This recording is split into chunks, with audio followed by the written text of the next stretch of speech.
Et le forum Techno d'ICDC 2021, ça continue avec cette fois un entretien ici en direct à Paris avec Françoise Mercadal de la Salle, directrice générale du Crédit du Nord et nouvellement récemment membre du CNUM, le Conseil national du numérique, sur une question qui m'est chère à moi aussi, je vous l'avoue, c'est est-on en train de vivre une évolution ou une révolution avec le numérique?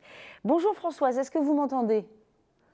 Je vous entends bien, je vous entends très bien. Bon, ravi de vous avoir ici sur le Forum Techno 2021. Merci beaucoup d'être avec nous à distance. Vous connaissez bien la Caisse des dépôts, évidemment. Je rappelle que vous avez occupé le poste de directrice du contrôle de gestion des systèmes d'information et des moyens généraux et secrétaire générale adjointe jusqu'en 2008. Ça, c'était pour la petite bio.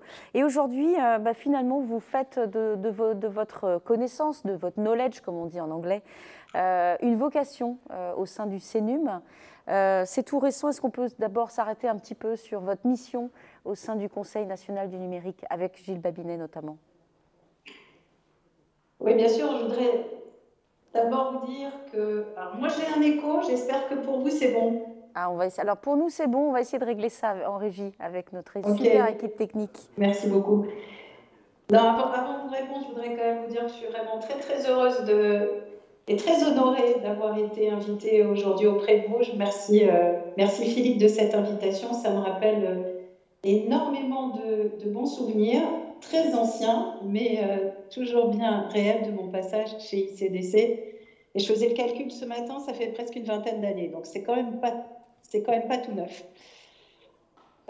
Voilà, donc pour répondre à votre question, on a réfléchi depuis l'été dernier à ce que ce que devrait devenir le Conseil national du numérique qui fête cette année ses 10 ans. Mm-hmm. Et on a pensé que le rôle initial qui était d'acculturer, on va dire, l'ensemble de la société, les administrations, les entreprises, au phénomène numérique, cette mission avait été finalement largement accomplie par le CNUM et par d'autres, et qu'il fallait peut-être passer à une deuxième étape qui était de réfléchir aux impacts sur la société, sur les êtres humains, de cette transformation digitale, qui est une transformation considérable de l'ensemble de nos sociétés. Une troisième transition anthropologique de l'humanité, comme le disait Michel Serres. Exactement, c'est un très bon point. La révolution industrielle la plus rapide de l'histoire est technologique, vous l'avez dit.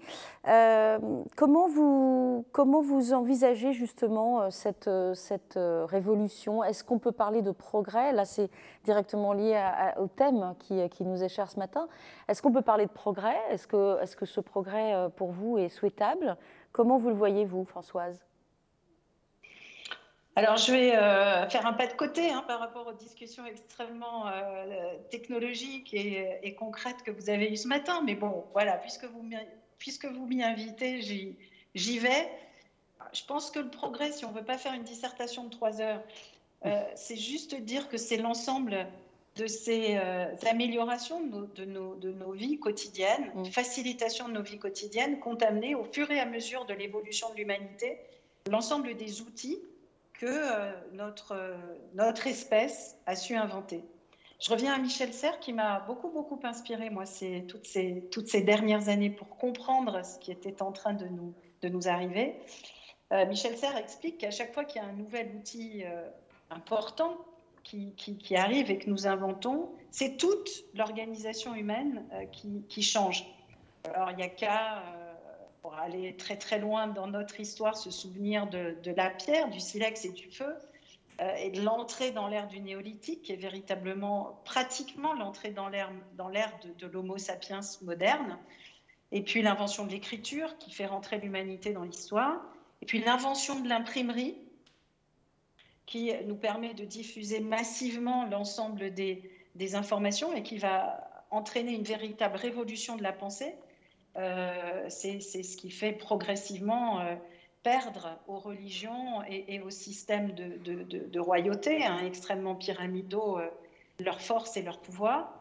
Et puis, il y a environ une cinquantaine d'années, l'invention de l'ordinateur, même plus qu'une cinquantaine d'années maintenant, l'invention de l'ordinateur, de la puce, et puis surtout l'invention de l'Internet mobile qui a fait franchir une étape absolument phénoménale en termes d'impact sociétal, toutes ces technologies numériques. Alors, de ce point de vue-là, bien entendu que le digital, le numérique, représente une évolution colossale et qu'il nous apporte des progrès extrêmement importants dans la facilitation de toute une série de tâches, à commencer par cette capacité de calcul surmultipliée, incroyable, qu'amène cet outil et qui nous permet d'explorer les confins et des confins de la pensée que nous ne pouvions pas explorer jusqu'à présent. Donc en ce sens, cette révolution technologique amène un progrès de la société absolument considérable. Et ça, je dirais, pour rester un peu chez les philosophes, que c'est vraiment cette pensée très positive que résume Michel Serres, notamment dans son petit bouquin qui s'appelle, Petite Poussette. Mais comme tout progrès et comme toute invention, il y a toujours une face cachée. Et cette face cachée, qui est bien décrite par toute une série d'auteurs et dont on sent qu'elle est de plus en plus prégnante aujourd'hui, elle est retranscrite, elle est analysée par un autre philosophe des sciences qui s'appelle Bernard Stiegler, que j'ai eu aussi la chance de rencontrer. Bien comment finalement cette accélération considérable de l'innovation, de l'ensemble de ces outils, crée ce qu'il appelle une dissonance cognitive, c'est-à-dire un écart qui se crée entre la vitesse de diffusion de ces nouveaux outils et puis notre capacité à nous à les comprendre, à les digérer, à les manipuler. Et pour les gens de ma génération notamment, qui n'ont rien appris, absolument rien appris de tout ça à l'école, qui ont appris sur le tas la manipulation de ces outils, qui étaient aux commandes, qui étaient à des responsabilités de direction, quand il s'est agi de transformer l'entreprise à l'aune de ces nouveaux outils pour ne pas perdre le contrôle, pour ne pas perdre la vitesse, eh bien, ça a été un saut dans l'inconnu et la nécessité d'une adaptation, d'une agilité absolument considérable. Voilà. Donc, pour faire simple, bien entendu un progrès, parce qu'il m'est tellement facile de communiquer avec vous aujourd'hui, parce que ces nouveaux outils nous permettent d'aller infiniment plus facilement dans la Lune, mais nous permettent aussi de gérer infiniment de manière plus efficace l'agriculture, par exemple. Évidemment, nous permettent de faire des progrès en matière de santé qui sont absolument gigantesques. Mais il y a une face cachée de cette médaille et je pense qu'aujourd'hui, l'ensemble des décideurs doit également y prêter attention afin que finalement cette innovation-là et ces inventions-là ne se retournent pas contre nous.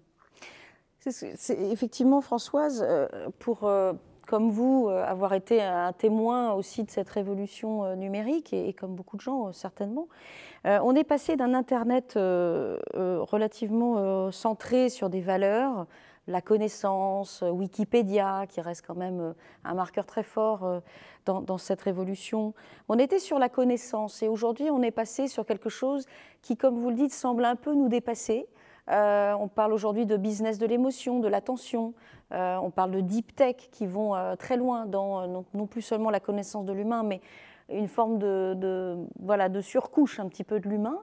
Est-ce que vous n'êtes pas un peu comme certains ou certaines, un peu nostalgiques de cet Internet, Internet est d'ailleurs un mot restrictif, mais de cette époque un peu où l'éthique avait quand même, je dirais, une place prépondérante dans l'innovation? Alors d'abord, vous posez évidemment parfaitement bien cette question et vous commencez par le sujet de la connaissance et vous parlez de Wikipédia. C'est des sujets auxquels nous nous sommes beaucoup intéressés dans les premiers travaux que nous avons menés avec ce nouveau Conseil national du numérique. Juste une petite précision là aussi pour poser quelques concepts. Nous vivons dans la surabondance absolue de l'information. Nous sommes envahis grâce à ces outils digitaux de données et d'information. Il y a quelque chose d'important à comprendre, c'est que l'accumulation des informations n'est pas la connaissance, et la connaissance n'est pas le savoir, et puis si je vais un cran plus loin, le savoir n'est pas la sagesse. Voilà. Alors il existe des sociologues et des neuroscientifiques qui ont bien décrit cette pyramide. Voilà, l'information, la connaissance, le savoir et la sagesse. Et en fait, il faut être très très attentif à ça. C'est pas parce que j'ai accumulé sur Internet, grâce à l'ensemble des vidéos que j'ai pu visionner ou des articles que j'ai pu lire à foison, c'est pas pour ça que je me suis créé un savoir. Le savoir, c'est quelque chose qui reste difficile parce que c'est quelque chose que nous devons métaboliser avec nos cerveaux biologiques. Et tant que je n'ai pas, je dirais, mâchouillé les connaissances, tant que je ne les ai pas classées, organisées, apprises, tant que je ne les ai pas confrontées à d'autres que moi, qui potentiellement ont le même avis, mais peuvent avoir un avis différent, je n'ai pas acquis de savoir.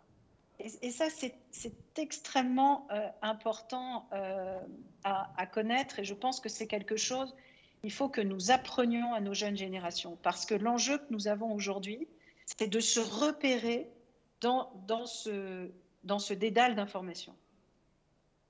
Alors, vous me parliez de nostalgie, c'est ça? Ou j'ai oublié le début de votre question? Alors, disons que, oui, plus ou moins, il en est un peu question. On a le sentiment qu'il y a un courant aujourd'hui, celui qui suit justement l'évolution de cette première révolution numérique avec la maturité des technologies cognitives. Je parlais du business de l'attention, de l'émotion. On voit bien aujourd'hui que les deep tech rentrent complètement un petit peu dans nos sens primitifs. À côté de ça, il y a très certainement, et l'Europe, et ce sera ma question pour vous, une forte, je dirais, défense de l'éthique. Vous le savez, le gouvernement a fait rentrer aussi, et le CNUM, avant votre prise de mandat, des gens qui incarnaient cette éthique-là, des lanceurs d'alerte qui disaient attention, on va un peu trop loin, attention, les monopoles existent aussi sur ces sujets-là. Bref, comment aujourd'hui vous percevez ce courant-là qui remet l'éthique finalement dans les technologies, le sens que ça donne à l'humain que de pouvoir aujourd'hui devenir cet homo numericus que vous évoquiez au début justement? Je pense que c'est fondamental et c'est pour ça qu'on a un petit peu changé l'angle d'attaque du CNUM et que nous avons dépassé un peu le sujet immédiat des technologies pour aller vers cette réflexion-là. Parce que, pour reprendre cette idée du revers de la médaille, je crois qu'aujourd'hui, il y a effectivement des inquiétudes au sujet de la diffusion massive de ces techniques. Et que, effectivement, cette ère de l'enthousiasme, je dirais, de l'enthousiasme digital des premières années est en train d'évoluer. Et nous voyons bien qu'il y a des générations perdues ou il y a des individus perdus dans cette toile-là. Et il faut absolument s'en préoccuper. Vous avez cité Wikipédia. Wikipédia demeure aujourd'hui pratiquement le seul exemple d'outil de diffusion d'informations et je dirais même de savoir, puisque là sur Wikipédia, on est bien dans la construction d'un savoir, puisque ce sont des informations qui sont confrontées, qui sont challengées, qui sont vérifiées, qui sont organisées. Il est pratiquement aujourd'hui désormais le seul outil de ce type sur l'ensemble de la toile.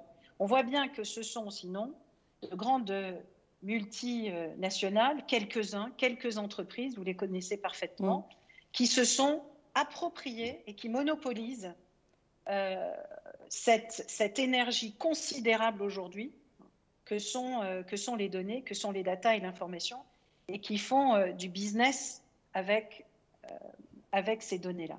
Donc tout ceci génère de l'inquiétude, et je dirais qu'au-delà de l'inquiétude sur la capture de nos données et donc de nos vies, finalement, il y a aussi l'inquiétude technique.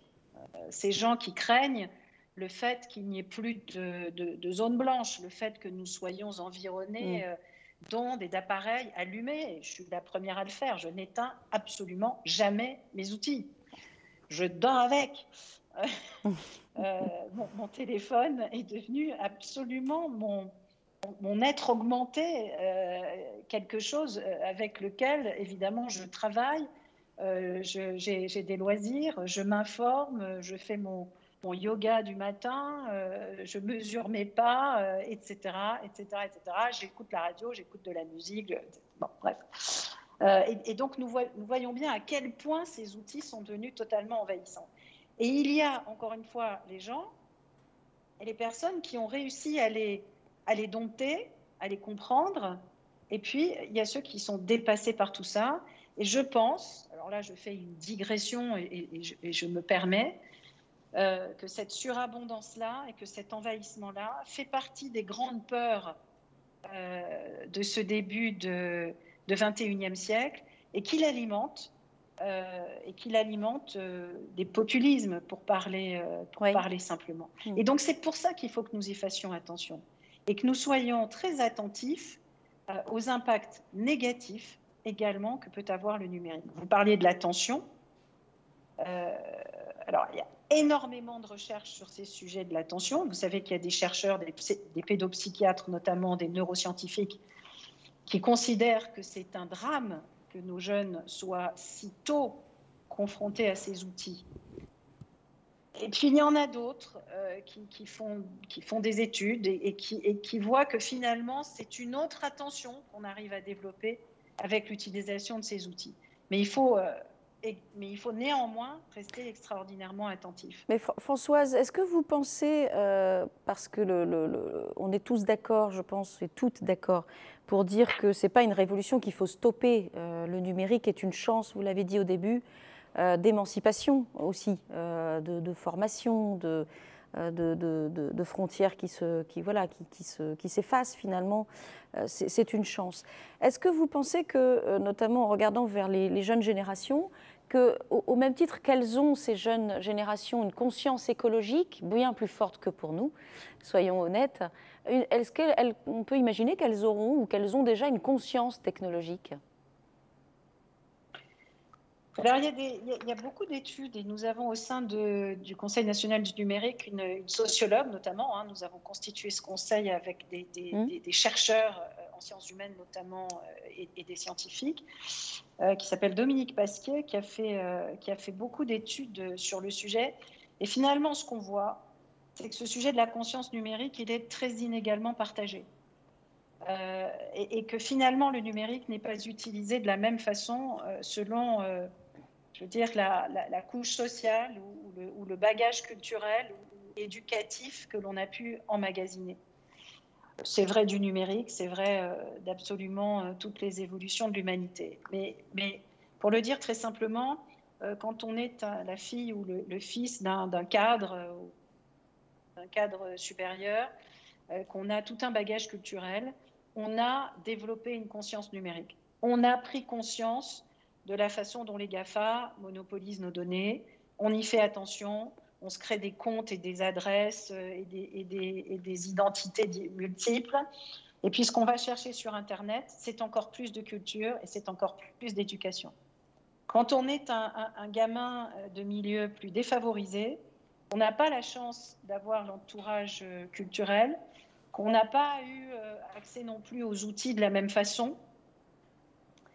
qu'on en a peut-être manqué au début, qu'on a essayé de se rattraper, on consomme l'Internet de façon complètement différente. Et on va plutôt vers des choses qui n'élèvent pas la pensée, qui ne permettent pas d'accumuler le savoir, mais qui plutôt abrutissent, pour dire les choses différemment. Donc c'est pour ça que je pense que ce sujet de l'impact, notamment des impacts dangereux que peut avoir le numérique sur les cerveaux, et sur les êtres humains, est quelque chose qui doit être une préoccupation des pouvoirs publics absolument majeure, pour éviter justement que le numérique n'accroisse ces différences, n'accroisse ces inégalités sociales.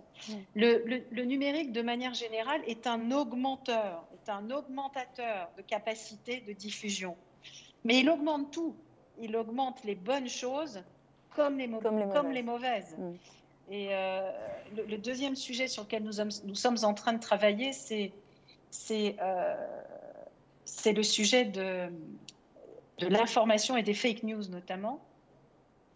Et c'est un sujet extrêmement délicat à regarder et qui peut perturber la vie des individus, mais qui peut perturber la vie politique, qui peut perturber la vie sociale.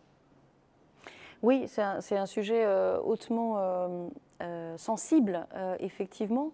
Il y a une question que j'ai aimé me poser de nombreuses années pour avoir parcouru la France bien avant la French Tech. Une question que peut-être d'autres se posent, c'est quelle est notre identité finalement, nous, en tant que pays, en tant que nation, qui avons accouché d'énormément de talents, qui sont principalement tous aujourd'hui à la tête d'ailleurs de pas mal de très grands succès mondiaux. Quelle est cette identité propre? Quel est notre ADN en parlant d'innovation? Essayons d'y répondre ensemble, si vous voulez bien, Françoise. Est-ce qu'on peut imaginer que voilà, il y ait un vrai rôle de la France à jouer justement, à conduire un équilibre mondial entre la Chine qui va surveiller et qui surveille énormément déjà et beaucoup trop, les États-Unis qui ont aussi eux leur monopole, on le sait bien. Peut-on parler d'une autre dictature? La question est posée.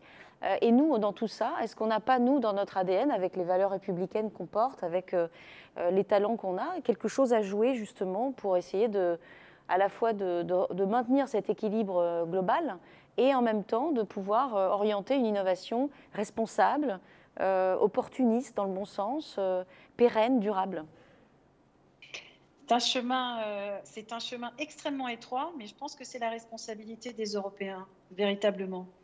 Et encore une fois, je pense que si ce nouveau mandat et cette ouverture, hein, cette possibilité qui nous a été donnée par le ministre du numérique, Cédric O, de réfléchir à ces deux côtés de la médaille, si cette autorisation politique, encore une fois, nous a été donnée, c'est parce que nous avons, je pense, encore envie de jouer ce rôle. En tout cas, beaucoup d'entre nous, beaucoup de dirigeants européens ont envie de jouer ce rôle. Je pense, oui, que nous avons une patte à apporter dans la réflexion mondiale, parce que je pense que de manière générale, l'Europe, depuis très longtemps, depuis le début de la révolution industrielle, s'est préoccupée à la fois de progrès, a défini au début. Et Dieu sait que nous vivons dans des contrées immensément développées qui nous offrent une facilité de vie dont il faut de temps en temps avoir conscience. Mais c'est aussi un continent qui, je crois, dans toute son histoire, a fait un équilibre avec des valeurs plus humaines, avec ses valeurs de démocratie et de république, et qui, et notamment en France, n'a jamais accepté facilement de mettre le chiffre au-dessus de l'humain, ce qui n'est pas le cas aux États-Unis, hein, qui est une société qui est beaucoup plus pragmatique, et ce qui n'est pas le cas désormais en Chine. Ce n'était pas le cas de la Chine ancestrale du tout, mais c'est le cas de la Chine qui pilote aujourd'hui avec des chiffres. Je pense que nous ne sommes pas uniquement dans le gouvernement de la donnée, dans le gouvernement du chiffre, dans le gouvernement du nombre, et que ça nous permet d'amener autre chose dans la réflexion. Simplement, c'est extrêmement difficile. Et moi qui suis à la tête d'une entreprise, je suis gouvernée par les chiffres. Les investisseurs sont des investisseurs mondiaux qui s'intéressent avant tout à la rentabilité que je vais apporter et la profitabilité que je vais apporter à leur capital, au capital investi.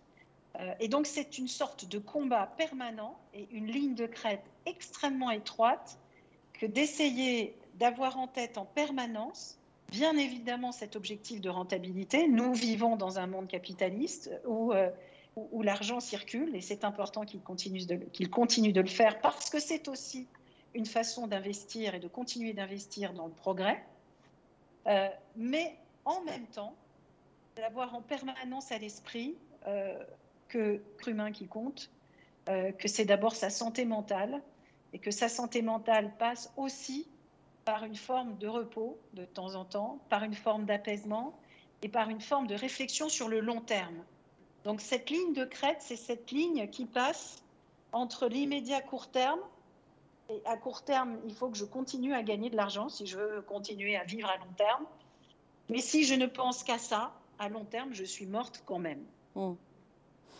Françoise, il y a plusieurs freins en fait qui sont pointés vis-à-vis de la posture de la France et de l'Europe. Des freins, mettons-les sur la table, cette logique ultra-protectionniste qui peut-être peut étouffer la créativité, l'audace dont sont très clients les Américains par exemple. Le conflit générationnel qui est aujourd'hui, c'est vrai, dans une réalité entre des jeunes innovateurs et puis les gens qui sont plus les écrivains des lois, des règles, ou à la tête de grandes entreprises et qui n'ont évidemment pas le même âge, c'est comme ça. Mais quelque part, ça pose la question de savoir comment on se parle ensemble. Bref, comment vous envisagez ces freins? Qu'est-ce qu'il faut idéalement faire? Et est-ce que ça va faire partie aussi peut-être de vos travaux, je ne sais pas, au sein du CNUM, pour faire tomber ces barrières-là? Alors d'abord, je vais être peut-être un petit peu provocatrice, mais si l'Europe avait été protectionniste, probablement que nous ne serions pas colonisés par les GAFAM aujourd'hui. Donc je pense que c'est une construction mentale, cette idée que nous avons de l'hyperprotection de l'Europe, c'est très exactement l'inverse. Nous sommes infiniment moins protectionnistes que tous les autres continents du monde, que les Américains, c'est une évidence. Que les Chinois, je veux dire, c'est sans commune mesure, et que nombre d'autres pays au monde. Donc non, le problème, entre guillemets, de l'Europe, c'est qu'elle édicte des principes d'éthique et qu'elle cherche à les suivre. Et nous sommes en fait profondément libéraux. Et nous avons même appliqué ce libéralisme entre pays européens, ce qui nous a beaucoup nui vis-à-vis des mastodontes que sont la Chine et les États-Unis. C'est ce qui fait que nous n'avons pas réussi encore aujourd'hui à développer ce que j'appelle de mes voeux depuis extrêmement longtemps, qui serait une société européenne de cloud. Je sais que vous avez parlé de cloud ce matin, et ce serait absolument extraordinaire qu'aujourd'hui nous disposions d'un cloud européen que nous aurions pu très facilement, avec la matière grise qui est la nôtre et la richesse qui est la richesse de cette Europe, que nous aurions largement pu développer si nous nous étions un peu protégés et si nous n'avions pas trop vite répondu aux sirènes des entreprises et des entreprises américaines notamment. Écoutez, je vais vous raconter, histoire de détendre un peu l'atmosphère, une petite anecdote que j'ai vécue justement à ICDC il y a donc très longtemps. Quand je suis arrivée. À l'époque, c'est Nord Zulim, peut-être certains s'en souviennent, qui dirigeait ICDC. Philippe était déjà là, Mathias également. Et puis, Nord Zulim, lui, est un informaticien. Moi, pas du tout. Je débarque dans ce nouveau monde. Et donc, Nord se fait fort de me faire mon éducation, non pas au numérique, le terme n'existe pas encore, mais à l'informatique. Et pour ce faire, il me fait rencontrer les grands majors de l'époque, à commencer par IBM. Mathias, je ne sais pas si tu t'en souviens, mais moi, je me souviendrai toute ma vie de mon entretien avec les hommes au costard noir, chemise blanche, cravate noire d'IBM. J'ai senti la volonté de domination de ces gens-là. À l'époque, déjà, cette société comme d'autres, mais eux en particulier, cherchaient à rentrer dans l'ICDC évidemment, et surtout cherchaient à racheter. C'était l'époque où ces grands majors disaient à tous les patrons d'entreprises qui évidemment ne comprenaient rien à l'informatique, écoutez, ne vous embêtez pas avec tout ça, on va faire tourner tout ça pour vous. Et mon intuition déjà à l'époque, et encore une fois, certains d'entre vous s'en souviendront, mon intuition de l'époque, c'est qu'il ne fallait surtout pas. Il ne fallait surtout pas, parce qu'il fallait que les entreprises de ce pays conservent leur savoir sur ces sujets qui étaient en train de devenir déjà à l'époque des sujets cœur, et notamment dans l'industrie financière ou dans l'industrie de services. C'est une évidence. Et si à l'époque nous avions lâché, si à l'époque la Caisse des dépôts avait répondu à ces sirènes, vous seriez d'abord évidemment plus là aujourd'hui, mais surtout la Caisse aurait totalement perdu ce savoir. Alors qu'elle a été capable d'embrayer sur ce savoir informatique pour aller progressivement vers le numérique, vers le digital, et s'acculturer et acculturer l'ensemble de ces métiers à tout ça. Ça n'aurait pas été le cas si vous aviez été 100% dépendant d'une industrie américaine. Voilà. Voilà pourquoi je pense que non seulement nous ne sommes pas protectionnistes, mais nous ne l'avons pas été assez. Et pardon pour ce paradoxe, il est évidemment un peu caricatural, mais c'est pour allumer chez vous éventuellement cette réflexion. Alors la deuxième question que vous me posez, c'est le conflit de génération. Alors là, c'est un sujet qui m'est extrêmement cher, parce que je pense qu'il y aurait une erreur à faire, c'est l'erreur du jeunisme absolu ou du vieillisme absolu. Il s'est passé quelque chose avec ce numérique, c'est au contraire, là aussi, je suis volontairement provocatrice parce que ça permet toujours la réflexion. Je pense qu'il y a eu, comme assez rarement dans l'histoire, pourquoi ? Parce que ces innovations ont été d'une extrême rapidité, la nécessité pour nous qui étions aux manettes d'aller chercher la connaissance chez les plus jeunes. On s'est beaucoup formé auprès des plus jeunes. Moi, à l'époque, je me suis formée auprès de Mathias, qui sortait de l'école et qui savait tout. Il sait toujours tout d'ailleurs, mais c'est parfait. Et puis, je me suis énormément formée auprès de la génération de mes enfants. Alors, j'ai la chance, moi, d'avoir 4 enfants qui sont aujourd'hui, qui sont des Gen Y, et qui m'ont tout appris. Mmh. Mais je leur ai aussi appris en retour. Et je crois que finalement, c'est comme toujours cette capacité à créer du lien entre les générations qui fait grandir l'humanité. C'est pas les uns qui ont raison et les autres qui ont tort. Et j'ai vu beaucoup d'anciens de mon âge ne rien comprendre, mais avoir envie de comprendre et de se former. Et de toute façon, ils y ont tous été obligés. Voilà. Et je vois aussi encore aujourd'hui beaucoup de jeunes foncer dans le digital sans se poser suffisamment de questions et sans avoir compris finalement qu'ils ne feraient pas société tout seuls, qu'ils allaient faire société avec les autres. Et que finalement, et là aussi je me permets, nous sommes entre nous, que finalement le mythe de la Startup Nation est un mythe un peu réducteur. Nous avons besoin des startups, nous avons besoin des écosystèmes d'innovation, mais nous avons besoin de tous les autres pour survivre. Voilà. Donc, je viens auprès de vous pour vous dire, on n'avance que par ce lien qu'on réussit à créer entre les générations. C'est une évidence, mais c'est bien de le rappeler aussi. Alors justement, vous parliez d'écosystèmes. Finalement, entre les conflits générationnels et les écosystèmes, il s'agit sans doute des mêmes enjeux. C'est une question de rencontre. Gilles Babinet, qui travaille avec vous justement au CNUM, Digital Champion pour la Commission européenne, vous le savez, semble avoir une opinion un peu critique sur ce qu'on nomme les écosystèmes, qui ont fait le succès de la Silicon Valley et qui font aujourd'hui le succès de places comme Taïwan, qu'on cite peu dans ces places mondiales maintenant de l'innovation, ou ceux d'autres villes d'Asie. Est-ce que vous partagez son avis ? Est-ce que vous regardez ces écosystèmes ultra bien financés, extrêmement normés finalement, quel est votre regard là-dessus versus les nôtres, c'est-à-dire un écosystème qui est un petit peu mieux labellisé sans doute, mais sous-financé aujourd'hui, on le sait. Bon, vous avez cité Taïwan, la Silicon Valley, il y a plein d'autres endroits dans le monde. Moi, j'ai beaucoup bossé avec les Indiens à Bangalore. Ils ont développé des systèmes d'innovation qui sont finalement extrêmement proches des nôtres. Les Indiens ont le souci du progrès et de la techno, mais ils ont aussi finalement le souci humain. Vous n'avez pas cité Israël. Israël est un exemple, un cas d'école.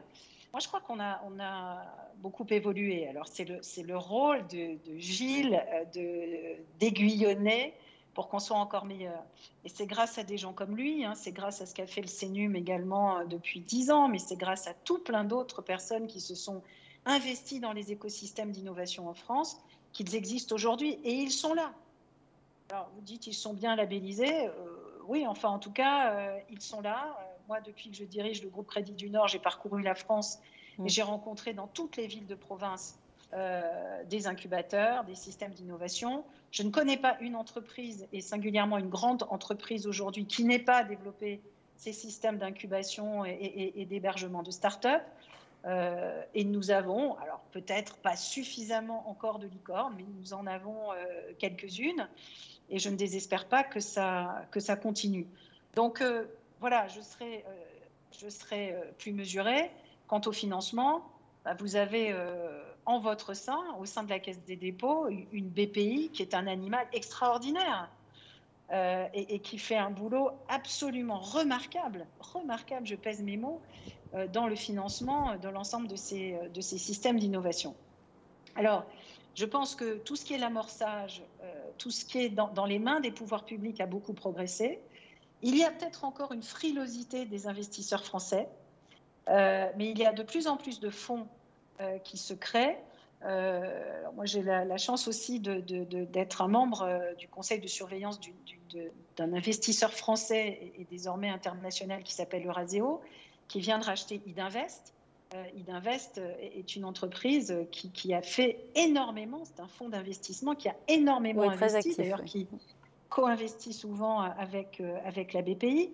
Donc on n'est pas resté les deux pieds dans le même sabot. Je crois qu'il faut là aussi sortir de cette image un peu culpabilisante qu'en France on ferait rien, on serait pas aussi bon qu'eux, etc., etc.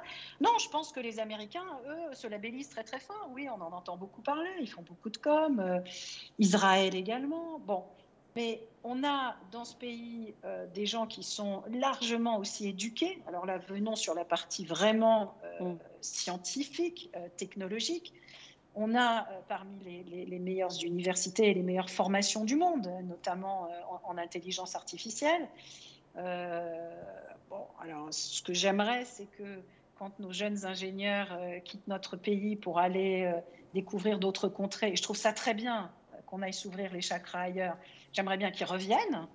J'aimerais bien qu'on soit suffisamment attirant et qu'on arrête de ratiociner et de ronronner pour qu'ils aient envie de revenir. Alors, je peux vous couper, Françoise, parce que justement, j'ai posé la question à quelques CTO français basés en Silicon Valley un peu avant notre interview.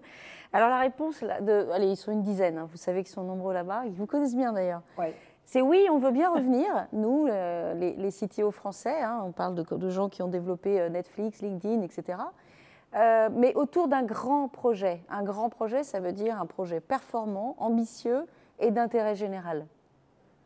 Ils n'ont pas rajouté qu'ils me rapportent beaucoup d'argent ou ils sont prêts à renoncer un peu?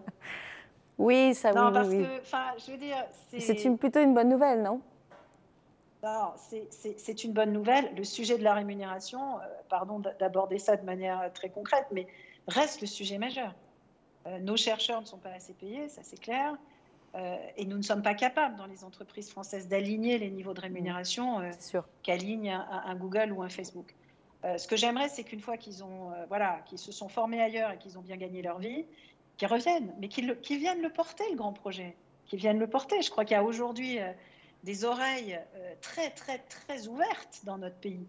Je citais Cédric O tout à l'heure. C'est quelqu'un qui est extraordinairement ouvert à ces sujets. Et je ne parle pas d'Emmanuel Macron. Donc qu'ils reviennent et on en discute. On va prendre des questions, Françoise, merci encore d'être avec nous, de nos auditeurs, ceux et celles qui nous écoutent, si vous voulez bien, pour quelques minutes. Une question que je prends comme ça, un peu au hasard. Quelle est la place de la composante écologique dans la transformation numérique de notre société? Écoutez, elle est encore bien trop faible. Elle est encore bien trop faible. On s'en soucie de plus en plus dans le secteur numérique. Je ne sais pas ce que vous faites aujourd'hui à ICDC, mais c'est devenu une préoccupation de tous les gens qui font tourner des gros serveurs informatiques que d'essayer d'aller chercher, de consommer infiniment moins d'énergie. Mais on sait très bien que le poids du numérique et le poids qu'il est en train de prendre est un poids de plus en plus important. Donc il va falloir qu'on s'y attelle de plus en plus. Ça passe par des innovations technologiques tout le temps, mais ça passe aussi quand même et toujours par une sorte de remise en question de notre propre consommation. Je crois que là aussi, c'est pas l'un ou l'autre. Je ne fais pas partie, moi, des effondrementalistes ou des passéistes qui disent arrêtons d'utiliser ces outils et puis revenons à la vie d'avant. Ce n'est pas possible et ce n'est même pas souhaitable. Mais je pense aussi que le progrès, au sens de l'innovation, ne résoudra pas non plus complètement tout. Voilà. Donc, essayons de combiner cette préoccupation de consommation et puis continuons de pousser et de financer toutes les innovations qui vont nous permettre d'aller dans le sens de l'économie de toutes nos énergies. Le numérique est un gros consommateur d'énergie, on le sait bien. On voit bien comment, notamment, cette hyper-consommation d'énergie est un frein sur le déploiement de l'informatique quantique. Mais je sais que nous sommes en train de progresser également sur ce sujet-là. Donc, l'innovation va permettre de régler ces problèmes d'hyperconsommation énergétique par le numérique. Et le numérique permet également de régler des problèmes de consommation énergétique de toutes sortes dans d'autres secteurs. J'ai proche de moi, je suis assez proche du milieu agricole. C'est assez fabuleux de voir comment désormais, pardon de ces petits dégagements, mais de voir comment dans les tracteurs, vous avez aujourd'hui des ordinateurs qui vous permettent de réguler avec une précision infiniment fine l'arrosage, par exemple, ou la diffusion d'engrais ou la diffusion de pesticides. Donc, voilà, nous sommes dans un système, nous faisons partie d'un très, très vaste écosystème mondial, extrêmement complexe. Moi, je gage que la progression de la compréhension, de la pensée, appuyée par ces capacités de calcul fabuleuses, va nous permettre de nous en sortir. Et donc de bien évoluer, si je résume un peu et que je fais l'épilogue. Je reste une éternelle optimiste, voilà. En tout cas, ça se voit pleinement à l'écran. Merci beaucoup, Françoise Mercadal de la Salle. Je rappelle que vous co-présidez le Conseil national du numérique qui mène actuellement des travaux. On vous invitera évidemment ici ou sur un autre plateau pour connaître les résultats de vos travaux avec Gilles Babinet. Encore merci. Très bonne journée, beaucoup, Françoise. à bientôt. Merci beaucoup. Au revoir.